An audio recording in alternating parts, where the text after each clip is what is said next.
So good afternoon. First, I'll be doing your midship section of normal tanker, that is single hull tankers. Then I'll do double hull. Mic आप अपनी off कर दो please.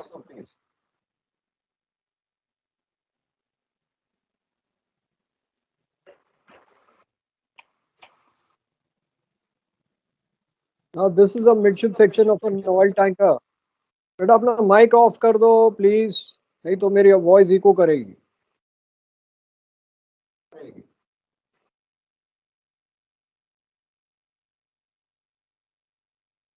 Now this is a compositely framed oil tanker. Now why it is compositely framed? Because you have longitudinals under deck. You have longitudinals in the DB, but you don't have longitudinals on the side. So it is a compositely framed oil tanker, which is single hull. You don't have a DB, you don't have a double hull. But you have a center tank, you have wing tanks. So you have this port and starboard wing tanks, center tank. You don't have a centerline bulkhead here because your breadth of the tank is not more than 18 meters. So you don't have a centerline bulkhead here.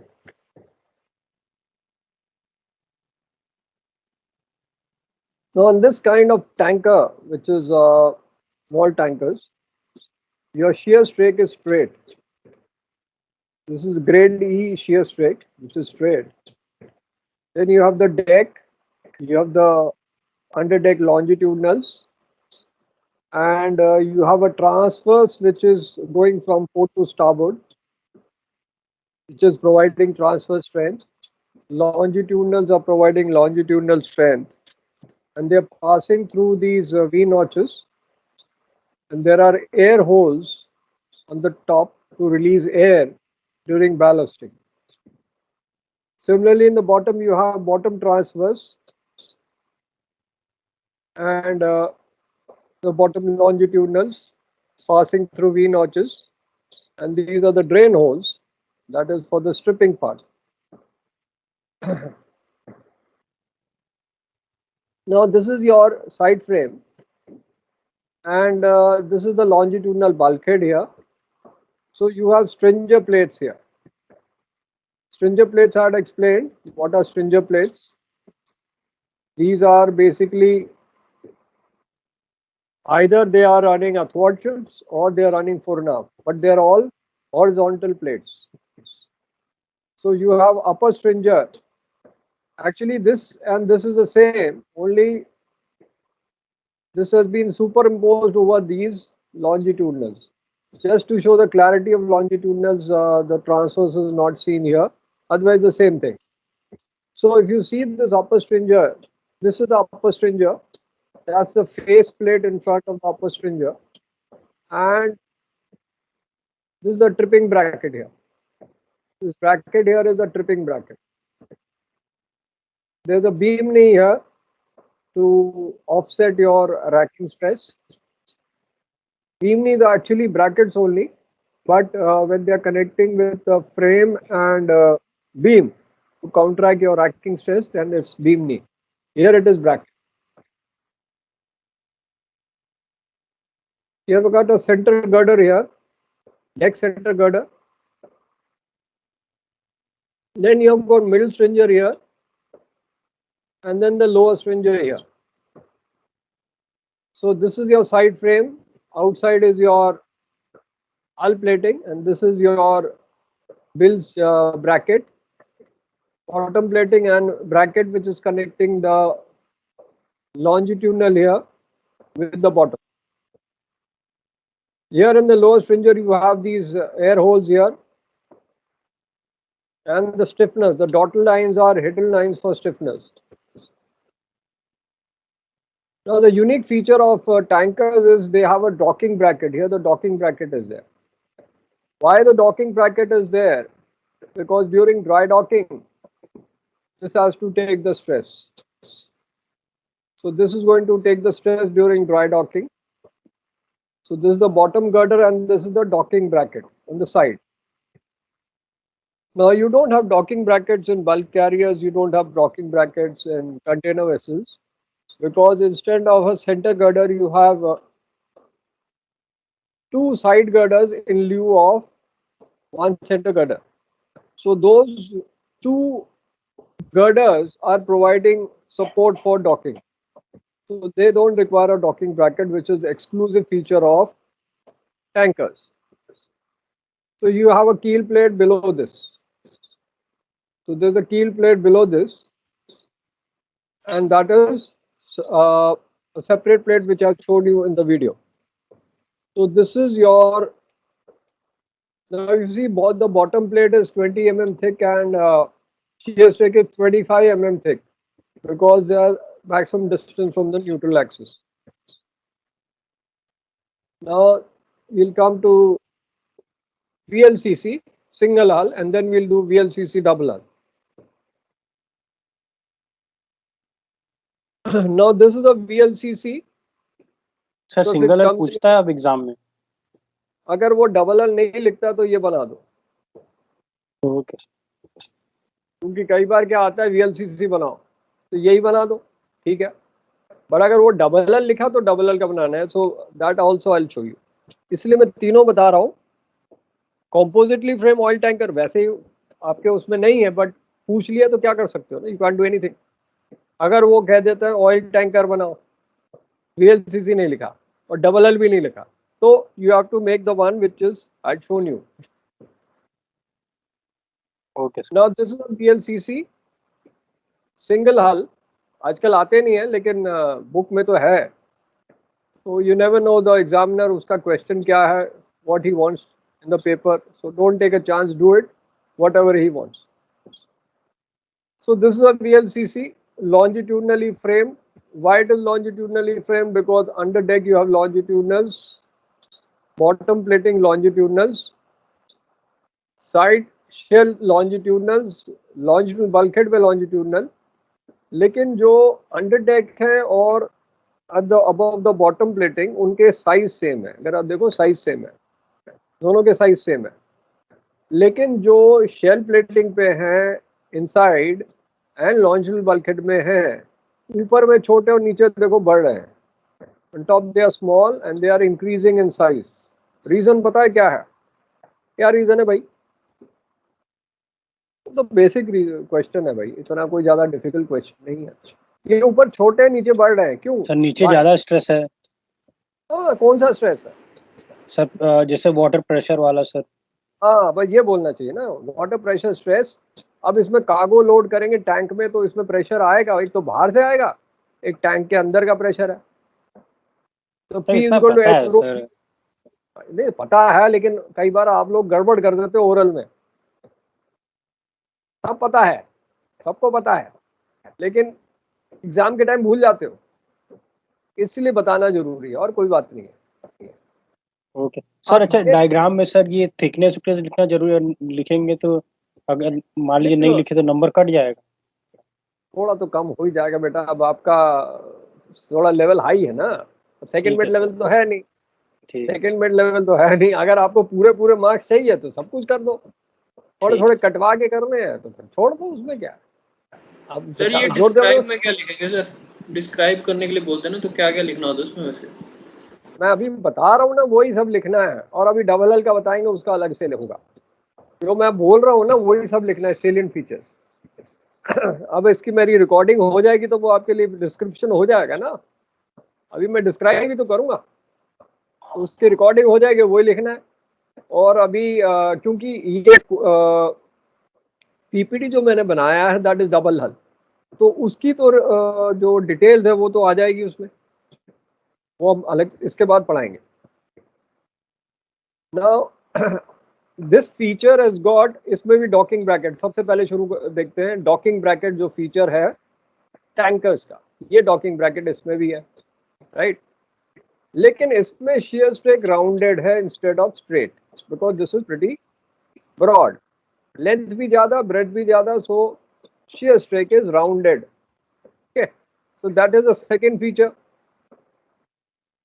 Third feature, salient feature in this VLCC is perforated centre line bulkhead. ये bulkhead जो है इसमें छेद है, ये जो डमरू बने हैं ना, these are not valves, these are perforations. Why the perforation is because the breadth of this tank is more than 18.5, then it will require an non-watertight bulkhead or non-oil-tight bulkhead to reduce FSC. So here you have perforated waterline bulkhead, the perforated oil-type bulkhead. Okay, here also you have longitudinals. And the dotted lines you see here, these are all stiffeners. ये सारे stiffener है.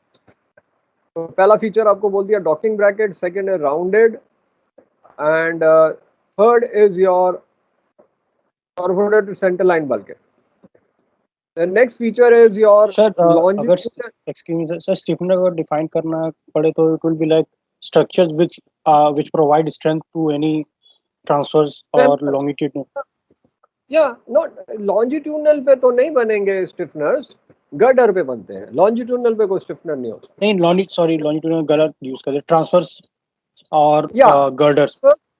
Yeah, so they will give also to stringer plates you will have stiffeners, bulkheads also you have stiffeners, web frame also you have stiffeners. So any structure which is strengthening a secondary line of stiffening.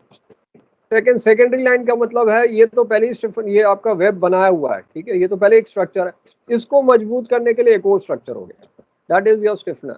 आपकी definition भी आपको दिखा देते हैं, stiffener की definition अभी आपको दिखा देते हैं, आप पूछ रहे हैं तो I will show you that also, क्योंकि यहाँ सारी डेफिनेशंस हैं, सेकेंड मेट्स का है ना, तो आपको सारे डेफिनेशन मिल जाएंगे. ये आपका स्टिफनर है, ठीक है, these are stiffeners. So definition is secondary sections were attached to beam webs to reinforce them to reduce plate indentation, or beam web है या you can also have bulkheads. Bulkheads को भी stiffeners लगे रहते हैं, ठीक है, beam webs, bulkheads or any structure or okay, so any to reduce the plate indentation. Okay sir. हाँ ठीक है, तो वो सारा ऐड कर दिया तो वो आपके डेफिनेशन आ गया.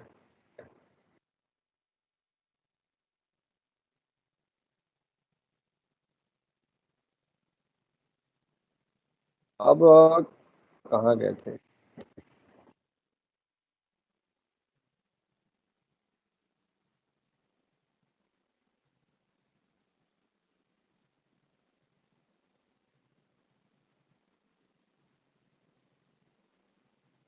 अच्छा, हम उसमें कर रहे थे, हर स्ट्रक्चर में ही नीचे आता हूँ वापस.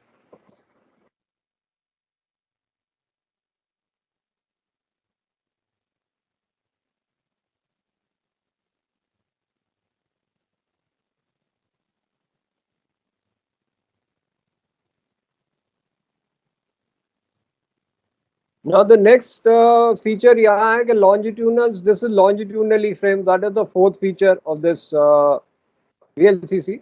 Fifth feature, longitudinals are smaller on top and increase in size when they go down. That's the fifth feature. Sixth feature तो आपके पास these are your girders, underdeck girders and bottom girders. And the next feature is your transverses, both sides, and the web frame. ये web frame है which is got stiffeners. Seventh feature. Eighth feature is your cross ties. Now these cross ties are unique feature of VLCC. What are cross ties? These are flat plates which are connected from this longitudinal web structure to the frame structure, the web frame on the shell plating structure. तो इसका काम क्या होता है, जो भी stresses यहाँ हैं, this is getting transmitted to the hull. It is like a bridge for transmitting your stresses. अगर ये पूरा ऐसे खुला होता तो stresses को जाने में time लगता और कहीं क्रैक हो सकता था. So they have cross ties in between to transmit the stresses from this region to the hull region, and hull region पे एक बार आ जाएगा, this will spread out. And here is your bilge plates here, and ये D grade का है, ये ई grade का है, D grade का है, and high tensile steel use हो रहा है। देखो यहाँ एच है ना, high tensile steel is being used in the bottom and top plating because of the stresses involved here. इसमें कोई question अब? So then we'll come to, then you have got the wing tanks here and the center tank. The entire is your center tank. कोई इस पे question? 10 feature आ गए इसमें. You got 10 points to write here. बाकी तो cross sorry sir, cross tie sir, वो exactly होता क्या है sir? Cross tie basically plate होती है which is connected to from this section to this section, like bridge बन जाता है ये। तो Okay, आपके लिए ब्रिज नहीं बनता है कि आप यहाँ से यहाँ क्रॉस करें, उसके लिए नहीं है। स्ट्रेसेस यहाँ से यहाँ जाने के लिए ये क्रॉस टाई है। तो सर ये एक दो अलग अलग कंपार्टमेंट हो गए दो क्रॉस टाई के बीच में, लाइक टैंक? नहीं ये टैंक है, ये विंग टैंक है, अगला कंपार्टमेंट होना है। मतलब ये ये cross tie center it's like a perforated plate? नहीं, परफोरेशन तो छोटा परफोरेशन है ना, परफोरेशन तो छोटे छोटे परफोरेशन है, छेद हो गया, ठीक है। ये छेद थोड़ा इतना बड़ा है गैप। ओके, अगर ये सपोज ये पूरा ओपनिंग है, ठीक है, एंटायर ओपनिंग है, ये ओपनिंग दिख रही है पूरा इतनी बड़ी। अगर इन पूरी ओपनिंग रखते तो यहाँ स्ट्रेसेस होता था, उसको जाने में टाइम लगता इधर, तो तब तक क्रैक हो जाता कहीं। तो उसको जाने के लिए क्रॉस टाई बनाई गई है, so that the stresses can travel from here to the hull. Okay sir, वो उसके लिए बनाई है, ठीक है। हमारे क्रॉस करने के लिए नहीं बनाई है, ये नहीं कि हम यहाँ से यहाँ क्रॉस करेंगे, उसके लिए नहीं, स्ट्रेसेस को क्रॉस करना है उसके लिए। और ये जो डॉटेड लाइंस हैं, ये मैंने आपको बताया था जब हिडन लाइन रिमूवल जो बोलते थे, जो पुराना बैच है उनको पढ़ाया था हिडन लाइन क्या होती है। तो ये हिडन लाइंस है, डॉटेड लाइंस। इससे ये शो कर रहा है कि उस तरफ you have the stiffness behind this plate. तो ये डॉटेड लाइंस ये इंडिकेट करती है इसके पीछे स्टिफनर है। हिडन लाइन आपने बताया sir, ship construction hidden line बताया ना, वो सब बताया हुआ है। शिप बिल्डिंग वाले, ये शिप बिल्डिंग में जब आएंगे, जो पुराना बैच है उसको पता लग जाए, नया बैच को तो चलो उस टाइम कराएंगे तो समझ आएगा, क्योंकि शिप कंस्ट्रक्शन बेटा बहुत वास्ट है। हर एक चीज को एक तो उसको दिमाग में रखना, फिर उसको आगे करना बड़ा मुश्किल होता है, क्योंकि आप भूल जाते हो अगर कंटिन्यूटी नहीं रहती। तो इसलिए थोड़ा मुश्किल रहता है शिप कंस्ट्रक्शन। अदरवाइज तो ऐसा कुछ नहीं है, बट स्ट्रक्चर्स को याद रखना थोड़ा मुश्किल होता है। अच्छा, इसको मैं रिकमेंड नहीं करूंगा मिडशिप सेक्शन में, क्योंकि डक्ट कील दिखा दी है। डक्ट कील टैंकर में होती नहीं है, तो ये डायग्राम जो है इसमें डक्ट कील नहीं बना देना। लेकिन अगर ओरल में पूछें कि डक्ट कील आई है तो क्या, क्यों आई है, कोई बता सकता है ये डायग्राम देख के? सर वो पाइपलाइंस के लिए सर। नहीं तो टैंकर में तो डक्ट कील होती ही नहीं है, तो इसमें कैसे है? एलपीजी होगा ना ना ना ना, अगर आपको ओरल में ये डायग्राम दिखाएं और पूछें कि ये तो डक्ट कील है, तो इसमें क्या अलाउड है? होना तो नहीं चाहिए सर, होना नहीं चाहिए। क्यों है? तो उसका मन बना दिया होगा। नहीं नहीं नहीं, कन्वर्ट किया गया है। अगर वो बल्क कैरियर से टैंकर में कन्वर्ट करते हैं तो उनमें डक्ट कील होती है। लाइक मैं एक जहाज पे सेल किया था एमवी लीलावती, वो एमवी था क्योंकि पहले वो बल्क कैरियर था, बाद में उसको टैंकर बना दिया गया, उसमें डक्ट कील थी, मैं गया था डक्ट कील में उसके। तो अब मेरे प्रैक्टिकल हुआ है ना, इसलिए मैं बता रहा हूँ। ओरल में हमारे जैसे लोग पहुंच जाए फिर पूछ लेंगे यही क्वेश्चन, तो फिर आप लोग की टाइम इसीलिए हो जाएगी, है ना। इसीलिए तो हम लोग चाहते हैं कि आप ना पहुंचे ओरल में सर। तो बहुत टाइम सर समझ रहे बाहर कोरोना है, क्या करेंगे बाहर निकल के? हाँ, हम तो जा ही नहीं रहे, हमें क्या करना जाके, हमें क्यों आपकी खाल उधेड़नी, यही उधेड़ लेंगे, उधर उधर क्या करना बस और क्या, यही तक ठीक है यार, हम अपना आराम से बैठे पूछते रहते हैं आपको। सर आप चाहते हैं कि आप लोग ओरल लेंगे तो हम लोग जहाज वाज पे नहीं जा पाएंगे ना, फिर लगा फिर अटेम्प्ट।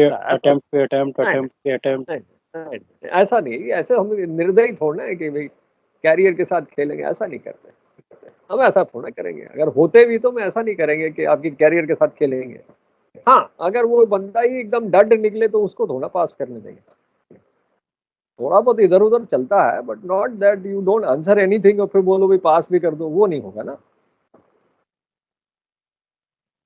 अब यहाँ देखो डबल एल टैंकर जो है, इसमें बड़ा सिंपल डायग्राम दिया हुआ है। पहले तो आपको ये दिखा दूं डबल एल क्या है। तो ये डबल एल है। तो डबल एल में ये इसका विंग टैंक नहीं है, ये डबल एल है जिसमें सर बैलेंस इसमें ले सकते हैं। कोरुगेशन दिए हुए हैं बल्कहेड पे। बता रहे हैं सब कुछ बता रहे हैं। ये कोरोगेशन नहीं है बेटा, ये प्लेन बल्कहेड है, उसके ऊपर स्टिफनर दिया हुआ है, ये स्टिफनर है। Okay sir. ठीक है, ये स्टिफनर दिया है। ट्रांसवर्स बल्कहेड नॉर्मली आपके कोरोगेटेड नहीं होते, ये वाले टैंक के अंदर वाले ये नॉर्मली बल्कहेड कोरोगेटेड नहीं होते हैं, ये वाले स्टिफनर दिए हुए हैं। इसके distance of stiffener is 760 mm। ये आपके स्ट्रिंजर आ गए, पैसेज वे जैसे बन गया ना, ये स्ट्रिंजर्स आ गए, ये वाले आपके स्ट्रिंजर हैं। ये स्ट्रिंजर प्लेट है, लेकिन this is transversely placed in the tank, और ये स्ट्रिंजर प्लेट हॉरिजॉन्टल है, बोथ आर हॉरिजॉन्टल। ये 4 and 1/2 है और ये ट्रांसवर्स है, फर्क यही है। सो ये वाली स्ट्रिंजर प्लेट ये will give you transverse strength, और ये वाली stringer plate will give you longitudinal strength. अब इसमें हॉपर टैंक टाइप के आ जाते हैं स्टेबिलिटी रीजंस के लिए, नहीं तो हमारे दूसरे जो सिंगल हल वाले में थे कोई हॉपर टैंक थे ही नहीं। ऊपर में हॉपर टैंक नहीं है, नीचे में होता है स्टेबिलिटी रीजंस के लिए, क्योंकि जब बिल्जिंग होती है उसको, अगर सपोज डबल एल में बिल्जिंग हो गई तो एक तरफ पानी लॉपसाइड हो जाएगा, वो आई थिंक उसके लिए उन्होंने दिया होगा। एग्जैक्ट रीजन पता नहीं है कि इसको क्यों दिया गया है, क्योंकि यहाँ तो कोई कार्गो डिस्चार्ज करने के लिए ऐसा कुछ नहीं है, आपके पंप्स ठीक ठाक हैं। इसको साइड में क्यों दिया गया हो सकता है, हाँ ये वाले जो VLCC थे उनमें COP पंप्स थे, उसमें फ्रेमो पंप तो है नहीं, तो उनको जो कार्गो है वो सेंटर लाइन पे आ जाए और वहां से हम COP चालू कर दें, उसके लिए ये दिया हुआ कि सो दैट क्रूड ऑयल जो होता है थिक होता है, उसको फ्लो करने के लिए टाइम लगता है, हो सकता है उसके लिए उन्होंने ये वाले टैंक्स दिए हुए, so that they come to the centre line. हमें डिडक्शंस करनी पड़ती विद आवर एक्सपीरियंस के क्यों होता है। ओके, अब इसमें सेंटर लाइन बल्कहेड है। अब ये परफोरेटेड नहीं है क्योंकि इनके 2 ही टैंक है, पोर्ट एंड स्टार्बोर्ड। तो इसमें परफोरेटेड सेंटर लाइन बल्कहेड नहीं है, but centre line bulkhead is there. So this is actual VOCC। ये डबल बॉटम है आपका, डबल बॉटम में आपको इनर बॉटम लॉन्जिट्यूडनल्स है, एंड बॉटम लॉन्जिट्यूडनल इसमें हो सकते हैं या ऊपर भी आ सकते हैं, ऐसा कुछ नहीं है। लेकिन केमिकल टैंकर में सब अंदर में हो जाता है, इसमें बाहर में आ जाता है, इसमें सब टैंक में आ जाता है, इसमें VLCC में ऐसा कुछ प्रॉब्लम नहीं है। So if you see this wire frame model, so this is your hull plating, ये डेक प्लेटिंग आ गई, ये under deck longitudinals, this is bottom plating, और बॉटम लॉन्जिट्यूडनल्स यहाँ आ गई, and these longitudinals inside your double hull, and these are your stringer plates, and these are your longitudinals on your longitudinal bulkhead. Stiffeners stringer plates यहाँ दिखाई हुई हैं इसकी, plus यहाँ लॉन्जिट्यूडनल दिखाई है, यहाँ नहीं दिखाई। सिमिलर ये VLCC दिया है डबल हल with centre tank and wing tanks. तो इसमें सेंटर टैंक में क्रॉस टाई दी हुई है, देखो सेंटर टैंक में ये वाली जो प्लेट है ना, this is cross tie, stresses को ट्रांसमिट करने के लिए। Here you have this is your stringer plates, ये भी स्ट्रेसेस को ट्रांसमिट करने के लिए है। अगर इसमें क्रॉस टाई नहीं लगी तो स्ट्रिंजर प्लेट से ट्रांसमिट हो जाएगी। प्लस यहाँ भी स्ट्रिंजर प्लेट दी हैं, तो यहाँ से भी longitudinal strength मिल रहा है, transverse strength मिल रहा है, plus stresses can be transmitted to the hull. So double hull tanker and building dock side ballast tanks are 2 to 4 meters. Bottom ballast tank height is 2 to 3 meters. That is the height of DB. Height of center tank is about 29 meters. Length of cargo tank is about 50 meters. इनमें एक specification है, that is अगर length exceed हो जाता है तो tank लंबा होता है, तो again there is transverse bulkhead there which is perforated to provide the strength for the tank which is long. चौड़ाई भी ज़्यादा हो जाती है 18.5, तो you have a longitudinal bulkhead perforated to provide that strength. Now we come to the diagram here.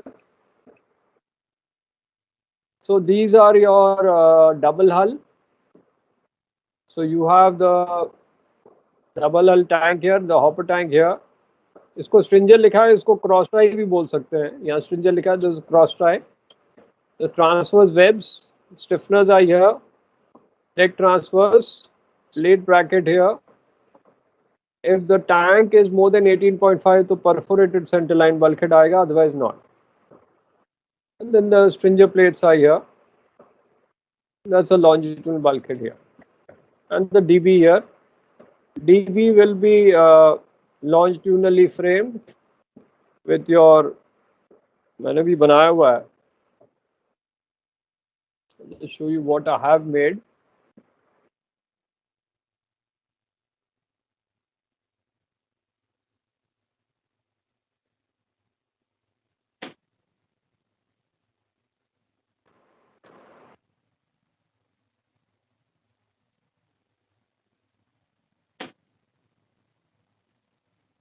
April batch course खत्म हो गया कि नहीं आपका? अप्रैल बैच का कोर्स खत्म हुआ क्या? सर आप तो हर महीने खत्म कर देते हैं सर. नहीं, फिर आपको पूछना पड़ता है ना, हम भूल जाते हैं. आप लोगों का कोर्स हो गया ना? क्या बचा है कुछ? हो गया होगा. हो गया सर. हाँ, आप लोगों का हो गया, वही तो कह रहे हो गया होगा, क्योंकि हमारा पेस इतना स्लो नहीं होता कि नहीं हुआ है. तो ये कॉम्पोजिटली फ्रेम्ड मैंने बनाया हुआ है, ये सेकंड मिड्स के लिए बनाया था. कॉम्पोजिटली फ्रेम्ड ऑयल टैंक का सिंगल हल. सारे स्ट्रक्चर्स वही जो आपको बताए हैं वो सारे बनाए हैं. एंड VLCC का दिखाते हैं कहाँ बनाया है.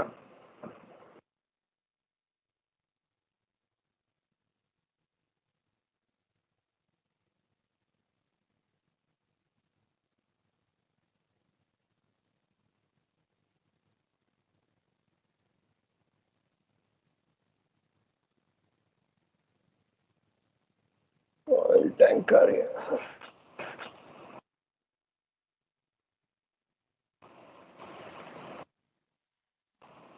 इतने सारे डायग्राम भूल जाते हैं किधर बनाया है. ये VLCC ये बनाया हुआ है. तो यहाँ आपका क्रॉस टाई ये बनाया हुआ है. तो सेंटर टैंक है, ये आपका वेब फ्रेम्स है, and rounded shear strake, and this is your perforation here. ये वाले ये परफोरेशन है, ये परफोरेटेड सेंटर लाइन बल्कहेड है, और ये आपके गर्डर्स हैं, bottom girders and under deck girders. That's the कील प्लेट हियर. मैंने एक मॉडिफाइड VLCC डबल एल बनाया, बट मैंने इस टाइप का बनाया हुआ है ये, लेकिन ये किताब में कोई डायग्राम नहीं है, इसलिए मैंने इसको आप लोगों को बताया नहीं है, क्योंकि एग्जामिनर पता नहीं इसको करे नहीं करे. मैंने एक्चुअली क्या किया है, जो VLCC है उसके बाहर डबल एल लगा दिया है, लेकिन मॉडिफिकेशंस हैं आपकी, तो इसलिए चॉइस है, आप ये बना सकते हो कि नहीं बना सकते हो. वही चीज़ क्रॉस टाई बनाई है, और जैसे आपको पहले फोटो दिखाई हुई थी वैसे बनाया हुआ है. Centre tank, wing tanks and double hull, and then your DB here. So depend करता है किसको क्या करना, बाकी लेबल कर सकते हो उसको. मैंने तो ये अपने हिसाब से बनाया है VLCC डबल हल.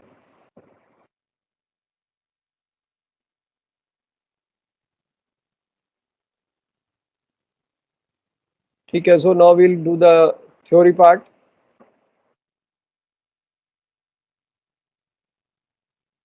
So all oil tankers of length above 120 meters are required to be double hulled as per MAPO rules, and your Panamax, Aframax, Swissmax, VLCC, ULCC all are double hulled. So primary reason for double hull is to prevent contact of cargo oil with external environment in case of any structural damage to the hull. So the center tank is used for storage of cargo oil, and other wing tanks or segregated ballast are used for carrying seawater. So SPTs are segregated ballast tanks, epoxy coated to prevent corrosion. So you have stiffeners on the wing tanks, longitudinal bulkhead, which are placed towards the wing tanks and not at the center tank. So prevent oil accumulation on them. So oil accumulation on tank is known as tank surface is known as clingage. So we do tank cleaning to avoid clingage on tanks. So DB is used for water ballast, and stiffeners on inner bottom plating are towards the double bottom space. A deep transverse web is provided at every 3 to 4 flames in order to provide transverse strength. ये आपको बताया था कि जो spacing होती है transverse webs की here in VLCC is up to 5 meters apart. The longitudinal stiffeners are welded to these web frames, जो dotted lines थी, and the stringers are provided on transverse webs to provide further strengthening. It can be, if it's fore and aft, then it gives longitudinal strength. If it is a thwartship, then it will give transverse strength. So 1992 MARPOL was amended to make it mandatory for tankers of 5,000 and above to have double hull. And that is also required as per OPA 90, Oil Pollution Act 90. Now your E-grade steel in tankers for stringer plate and shear strake, rounded gunwale thickness more than 15 mm, deck strake in wake of longitudinal bulkhead is greater than 25 mm, main deck plating, bottom plating, upper strake of longitudinal bulkhead is greater than 40 mm. So tank spaces are longitudinally framed, DB supported by transverse floors, and a longitudinally framed deck supported by deck transverses. The longitudinal frame, side shell, inner hull, longitudinal bulkhead all have transverse webs aligned with the transverse floor. So it becomes like a ring. जो आपको बताया था, जो ring frames हो रहे हैं, that will be aligned to make a ring. Longitudinal framing कैसे हो रहा है? क्योंकि deck and bottom longitudinals have greater scantling or size, as they are more stiffened due to high stresses because of the distance from the neutral axis. At the side shell, upper longitudinals have least scantling, and uniform increase in size occurs till side to counteract your water pressure stress. Now this is the longitudinal framing in the tankers, elevation at centerline tank. The stiffeners there. Then these are the longitudinals and elevation here. Then the tripping bracket and longitudinal. तो इसको आप इतना ज़्यादा confuse नहीं हो, इसमें आप इतना ध्यान नहीं दो, क्योंकि ये ऐसे नहीं पूछा जाएगा. So product carriers, the deck longitudinals may be fitted above deck to provide flush internal tank surface for cleaning. Important feature of longitudinal framing system is continuity is maintained, and particularly the bulkheads forming the end of tank. So the longitudinals are passing through V notches, and the longitudinals are continuous. Your high tensile steel longitudinals are continuous irrespective of length. Now for the floors and transverses, the bottom and inner bottom longitudinal solid plate floors are fitted. You have stiffened transverse plate web supported the inner shell and inner longitudinals. Then you have longitudinal bulkhead stiffening.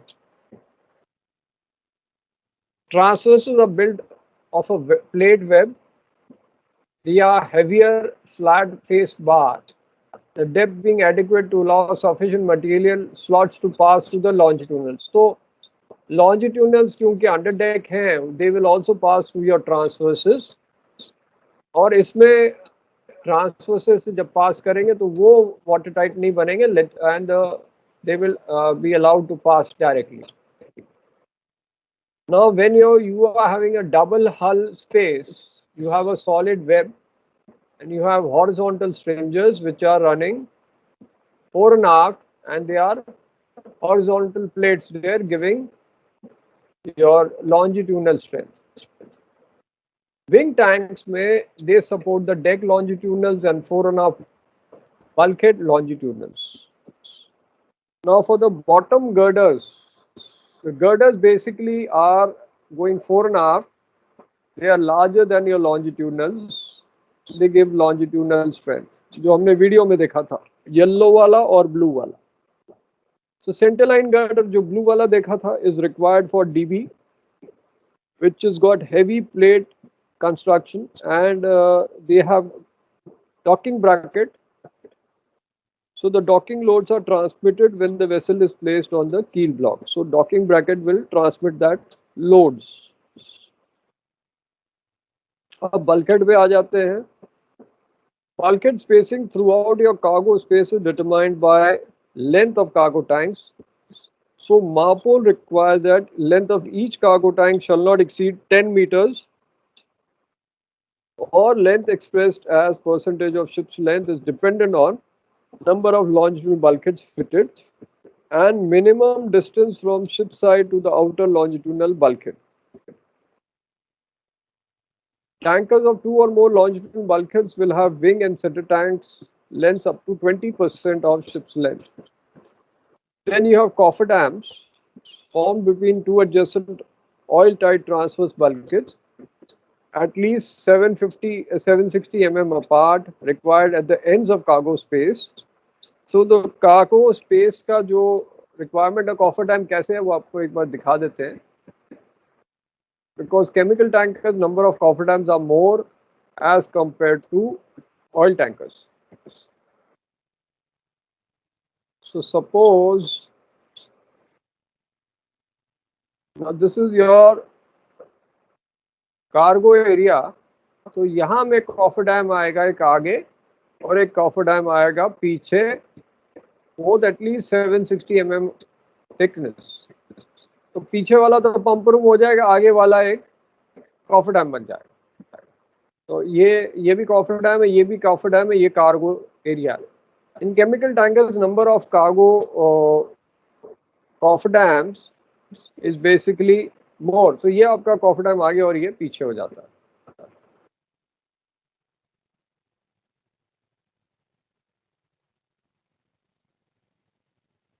So pump room fitted at the aft end of cargo space and ballast tank fitted at the forward end, each in compartment being accepted in lieu of cofferdam. So you can not waste any space, उसको utilize कर सकते हो. So cofferdam is also provided between accommodation and oil cargo tank. Transverse bulkhead जो port to starboard जा रहे हैं, these are oil tight. There are vertical stiffeners fitted or corrugated plating provided with corrugations running either vertically or horizontally. So either इसमें stiffener होगा या इसमें corrugation होगा. Horizontal stringers support the vertical stiffeners and corrugations. And vertical web support any horizontal corrugations. तो इस type का corrugations होगा, तो vertical corrugations है ये. यहाँ DB आपका आ गया और ये double hull आ गया. These are the stringer plates, and these are girders here. ये आपका girder आ गया. These are the girders. Now this is horizontal corrugations. ये horizontal corrugations है. Right, so these are the two types of corrugations in the tanks. So further support is provided Sir, by normal vertical normal double hull tanker में corrugations होते हैं. देखो, it is depending on the class क्या corrugation कराना है कि नहीं. छोटे टैंकर होंगे तो सीधा प्लेन बल्कहेड लगा के उसमें स्टिफनर लगा देंगे. अगर हम लोग से पूछेगा डबल हल टैंकर ऑयल टैंकर बनाए तो corrugation बनाना जरूरी नहीं है ना सर. बना सकते हैं, नहीं बताते हैं क्यों corrugation क्यों होता है, ये बता देते हैं. देखो, कोरोगेटेड बल्कहेड में ये फायदा है कि उसमें जो स्टिफनर लगाने की जरूरत नहीं पड़ती, और स्टिफनर से ज़्यादा स्टील हाँ कॉस्ट सर, बढ़ वेट जाती कम है। हो जाएगा, लाइट शिप वेट हाँ, कम हो जाएगा। इसीलिए इसीलिए कोरोगेटेड बल्कहेड यूज करते हैं, कोरोगेटेड बल्कहेड। लेकिन कोलिजन बल्कहेड को कभी कोरोगेटेड नहीं बनाते, ये ध्यान रखना, ओरल में पूछ सकते हैं कैन ये कोलिजन बल्कहेड भी कोरोगेटेड, उसको कोरोगेटेड नहीं बनाएंगे, बाकी बल्कहेड को बना सकते हैं। कोलिजन बल्कहेड तो मेन सूत्र है ना उसका, नहीं तो पानी आ जाएगा टैंक्स पे, सभी कार्गो टैंक्स पे, if the collision takes place. So there you have supposed to have plain bulkhead, rest all can be corrugated bulkhead. So as a rule deeper on one side of bulkhead, and चलो आगे करते हैं उसको, longitudinal bulkhead पे आ जाते हैं। These are oil tight or maybe stiffened or corrugated with corrugation running horizontal, vertical, may be fitted. Conventional stiffening is arranged vertically when the side framing is vertical and arranged longitudinally when this is longitudinally framed. तो ये वाले जो हैं ये longitudinally framed हैं क्योंकि यहाँ आपके longitudinals आ गए। तो these are longitudinal corrugated bulkhead. So here you have these corrugations running 4.5. देखो ये corrugation running 4.5. So the DB is longitudinally framed. The corrugation is longitudinal. ये हॉरिजॉन्टल भी है और लॉन्जिट्यूडनल भी है, 4.5 है। तो ये लॉन्जिट्यूडनल बल्कहेड पे आपकी लॉन्जिट्यूडनल कोरोगेशन इस टाइप के बल्कहेड है, यहाँ 4.5 जा रहा है, इसकी कोरोगेशन जो है longitudinally corrugated. Vertical webs are fitted to longitudinal bulkheads when this is corrugated or longitudinally framed. Corrugated longitudinal bulkheads are only permitted of ships less than 200 meters. Otherwise, longitudinal corrugation is not permitted. ये वाली आपकी vertical webs आ गई और इसमें आपका longitudinal जा रहा है, ये लॉन्जिट्यूडनल जा रहा है। तो ये आपका टैंकर का काम हो गया। अभी नेक्स्ट आपको कराना था, आप 4 मिनट पड़े हैं, तो जरा एक बार कंटेनर्स का एक बार देख लें। आज इसको बहुत लंबा खींच लिया है। रोरो वेसल है अभी आपके, LNG LPG Roro and container vessel है। तो 4 मिनट पे तो कोई होगा नहीं, 3 मिनट ही बचे, तो आप क्वेश्चन पूछ लो, बेटर है। तो you can ask your questions. Sir ये किसी शिप में राउंडेड शेयर स्टेक है और किसी में सिंपल स्ट्रेट है, तो वो रीजन क्या है सर उनका? देखो राउंडेड शेयर स्ट्रेक अभी हमने आपको बताया था, राउंडेड शेयर स्ट्रेक में अगर होता है तो फिर आपका वो बॉटम लोअर लेते हैं as for upper deck. No, rounded shear strake इसलिए लेते थे for if the vessel is too broad तो राउंडेड कर देते थे। बट अगर वो VLCC का डबल हल आ जाता है तो राउंडेड में उनका स्पेस जा रहा है तो उसको स्ट्रेट कर देते हैं। सिंगल हल में वो राउंड कर देते थे अगर आप देखो, लेकिन डबल हल में वो राउंड करें नहीं करें that is depending on class. Rounded करने से क्या होता है कि उनका जो कॉर्नर के स्ट्रेसेस कम रहते हैं, अदरवाइज कॉर्नर के रैकिंग उनको बीम नहीं लगाना पड़ता है। अगर वो सीधे लगाएं तो उसको काउंटर करने के लिए बीम नहीं लगाना पड़ता है। अगर वो राउंडेड कर दें तो बीमनी की जरूरत नहीं है। So it depends on the class, वो क्या चाहता है कंस्ट्रक्शन में, फाइनली क्या चाहता है। आपको जरा एक बार फिर से बता देते हैं क्या उसका मैं बता रहा हूँ। ना सपोज ये ऐसा एक जहाज है, ठीक है, तो यहाँ कॉर्नर में उसको एक स्ट्रक्चर लगाना पड़ता है, उसको कहते हैं बीमनी, यहाँ और यहाँ, ठीक है। क्योंकि रैकिंग होगा तो ये साइड ऐसे जाएगा और सपोज साइड से वेव आई रोलिंग हुई तो ये डायरेक्शन आपकी इस तरफ जाएगी और this will go on top, तो ये अलग मूव करेगा, तो उसको रोकने के लिए ये है। लेकिन अगर हमने इसको राउंडेड कर दिया, जैसे इसको मिटा रहा हूं मैं और मैंने अब इसको राउंडेड कर दिया,